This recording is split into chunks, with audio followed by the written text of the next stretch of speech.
train, I can compete. If I can compete, I'm happy. So feeling really good, moving on to the next day, and I have no complaints. What's the goals in the final? Obviously to make the team, but do you want to get that win? Do you want to get a fast time? Yeah, every time myself on the track, the goal is to win.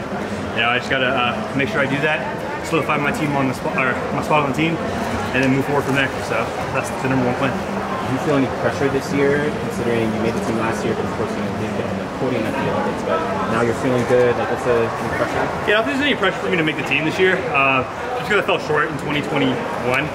I mean, the 400 gold medal is up for grabs, so just gotta go out there, start sharpening up a little bit more, and just chase after it, because there's no pressure on me.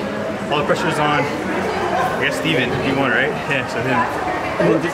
I'm just curious, do you like the break that we have between the heats and then one day and then semis and finals? Personally, no. Let's go back to back to back. Most fit wins.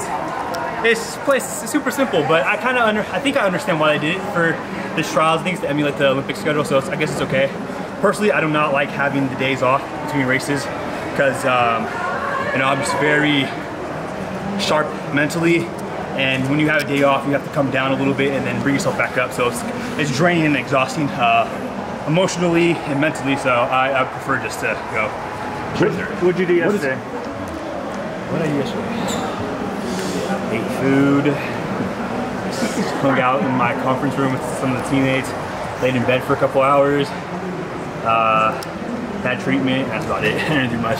What has Coach Watts told you going into these trials, and now we're at the finals? Any notable advice, interesting things he's told you going into this? This year, nothing specific. Today he just says, focus on the things we've been working on at practice, and he said, get to 200, set up the race, get to 200, and make the decision what you want to do. I said, okay.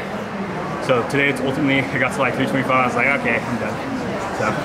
Did you see Kendall's personal best? Hell yeah, I did. That was, oh my gosh. You guys will not understand how happy we were for her. I was probably the loudest person in the conference room, just because I see her every day at practice. The hard workouts, the sacrifice, the painful days, everything. I see everything. And for her to finally PR after 6 years is spectacular. And you could see her whole demeanor change after that race.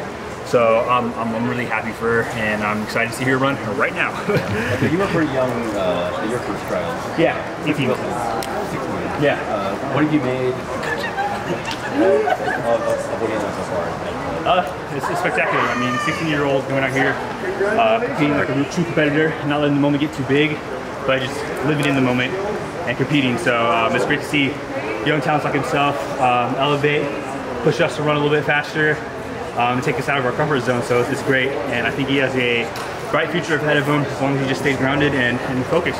Do you view him as a real competitor that should make this team? It's tough. Yeah. You know, there's just people out there fighting for money right now. So he made the final. I think it's very hard to say, just because it's probably his first time running 3 rounds.